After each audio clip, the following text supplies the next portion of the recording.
Alright guys, sorry it took so long to post this video. I was having a lot of pain last night, didn't get it done. So first thing I want to kind of do is to go over the basic pie slice model. So we have nitrogen that has 7 electrons. If I were to put those electrons in, I would have to do, and your all basic pie slice models start out with this exact same type of image, where if we go back to the Bohr model of the atom, that this is the first ring of the Bohr ring, the first energy level, and then that second energy level can actually be split into 2 other areas in space, one of which being the S and the other being the P. So anyway, let's put those 7 electrons on. We have 1, 2. I've maxed out my ring. 3, 4, 5, 6, 7. After this, we talked about how you could actually write an electron configuration. And so the electron configuration of nitrogen would look like this. And it's literally the number of electrons on the ring.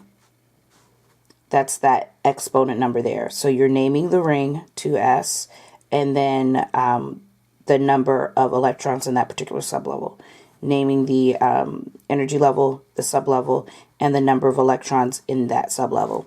Notice that this number here is not 6. 6 is the maximum number of electrons, just like the maximum that a class can hold.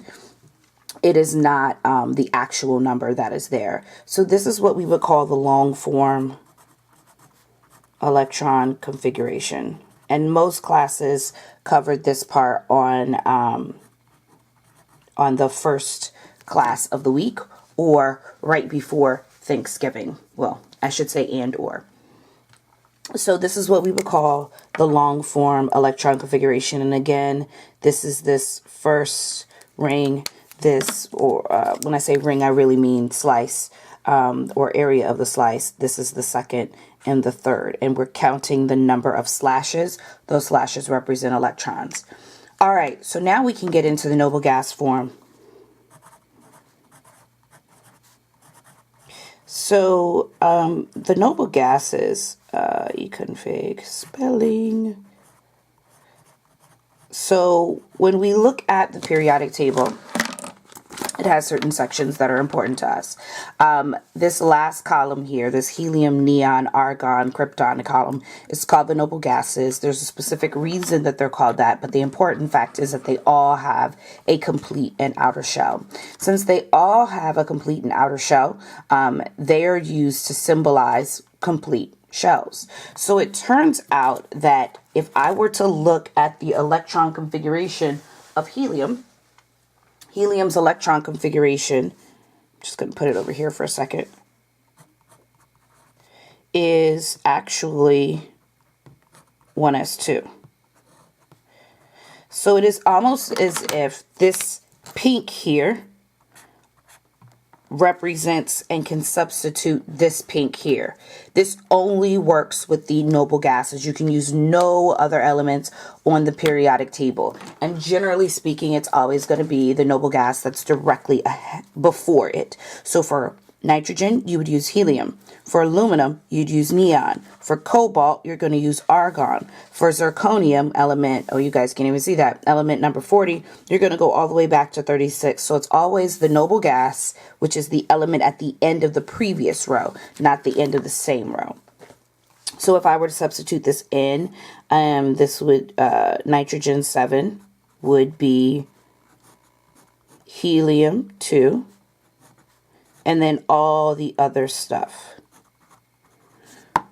Notice again, this is 1s2, and if you go back to your first day of homework, you can actually see this already done, and this extra stuff after helium still gets put in.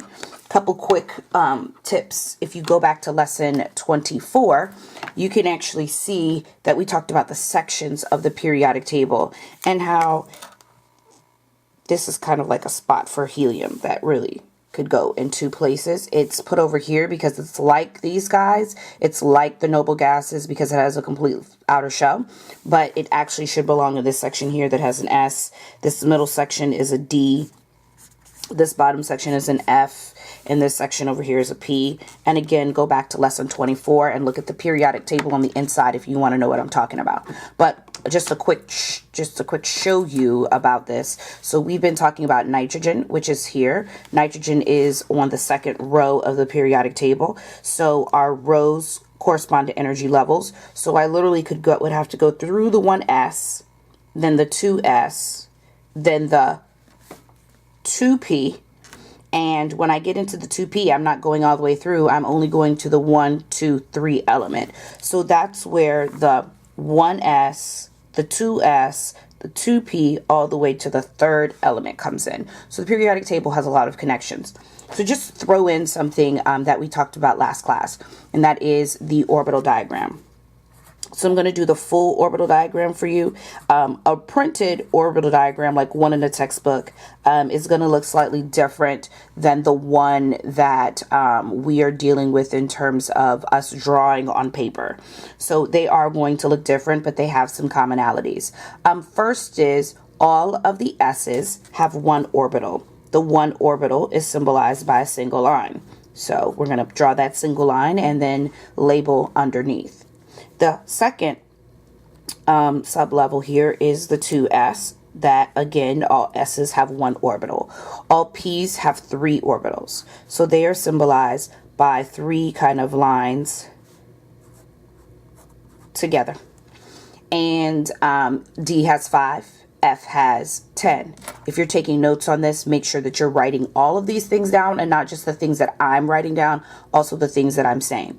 So we are going to fill these 7 electrons that nitrogen had, and we're going to give them even a more specific address, kind of a room assignment. So when we do that, it's going to be 1, 2, 3, 4, 5, 6, 7. We are done with nitrogen. Okay, so that's what an orbital diagram looks like. Some tips. If you are a big and bubbly writer like me and you're writing on notebook paper and you're tempted to put things close together, actually even if you're not a big and bubbly writer, typically put a finger space between each of the individual sub-levels. Also, you could put lines in between the sub-levels if you're afraid that you're going to mix them up. Always label the sub-level. Some other things just for points of clarification. Pauli's exclusion principle says that the first electron that goes into each orbital points up. That's what this is. And the second one points down. There's a little bit more to Pauli's exclusion principle, so make sure you look that up. But that's the basics of it. Off-bow rule says we fill from lowest energy to highest energy. So we're always going to fill that 1s before we move on to the 2s, before we move on to the 2p.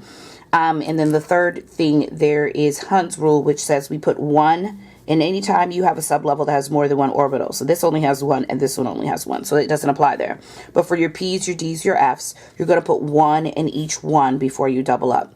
Now, in case you're wondering what these little crazy arrows are, they are representing electrons. Typically, we draw arrows like this. In science, you typically, for electrons, you're only going to see these kind of arrows in textbooks. Typically when they're drawn, and even sometimes in textbooks, they will use a half arrow. So, and the reason for that is takes up less space, and it also helps you move faster. It's quicker for me to do this than it is for me to do that. And again, takes up less space. Also, if you get kind of sloppy, these things can kind of stick together and look like ends, and it looks really messy.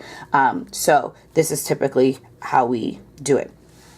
If you stop by to pick up the worksheet, I want you to look at phosphorus. I'm going to work through phosphorus, and I'm going to point out, is it phosphorus? I'm sorry. Phosphorus is on the sheet. Phosphorus looks like nitrogen, except it has another level. Typically, I tell students when they're doing orbital diagrams, they only have to do this, the noble gas. So this green section here is all you have to do. If you look again, this is the pink here, and this is the green.